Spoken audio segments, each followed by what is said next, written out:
cam4.fr, le plus grand site de webcam live réservé aux adultes. Brigitte Lahaie, Sud Radio, le Love Conseil. Alors Bruno Martin, on a parlé beaucoup du coït. Aujourd'hui, je vous propose un love conseil qui va aborder le sexe oral, qui certes s'est énormément démocratisé. Les pratiques bucco-génitales, grâce sans doute d'ailleurs à la pornographie, sont rentrées vraiment dans les mœurs. Néanmoins, il reste quand même encore de nombreux tabous. Il y a encore beaucoup de gens qui sont un petit peu gênés par ça. Et je crois qu'il y a déjà quelque chose d'important à signaler, c'est qu'à l'inverse du coït, le sexe oral, ça fait appel à tous nos sens, ou presque. Ça fait appel au goût, à la vue, au toucher. On peut très bien avoir un rapport sexuel sans s'embrasser, sans trop finalement être proche de la bouche de l'autre, du goût de l'autre, de l'odeur de l'autre. Et c'est vrai que ça peut donner des répulsions. Les odeurs étant plus présentes, elles sont certes agréables pour certains, mais assez insupportables aussi pour certaines personnes. Donc c'est important de bien comprendre tout ça. Et là, moi j'ai envie de rappeler que l'hygiène, elle est essentielle. Elle est essentielle dans des rapports bucco-génitaux. Autant une odeur qui survient au fur et à mesure de l'acte, c'est pas très grave. C'est au contraire même excitant pour beaucoup de gens, mais la première impression doit être une impression d'hygiène qui est là, quoi. Voilà. Et puis il y a quand même d'autres éléments, je trouve, qui sont importants à rappeler. Il peut y avoir une sensation d'être humilié.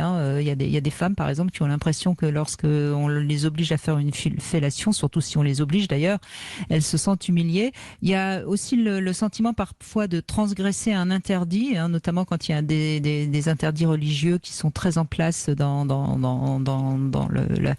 la tête des gens. Et puis moi je voulais rappeler aussi que la bouche, c'est le baromètre du cœur. Quand on aime quelqu'un, on aime l'embrasser. Embrasser quelqu'un qu'on n'aime pas, c'est pas forcément quelque chose qui est naturel. Voilà. Donc moi je crois que c'est important d'en parler ensemble. Et puis s'il y a une réticence de la part de son partenaire, il faut y aller par petites touches, juste pour voir, si je puis dire, et savoir qu'on peut s'arrêter dès qu'on a envie d'arrêter. Il ne faut pas que ce soit une obligation d'aller plus loin que ce qu'on a envie. Et c'est comme ça qu'on arrive généralement à lever nos inhibitions, nos tabous. Bruno Martin ?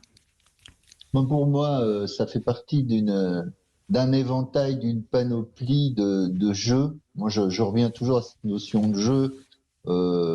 C'est sûr que le haut du corps exprime plus la sentimentalité et le bas plus la génitalité.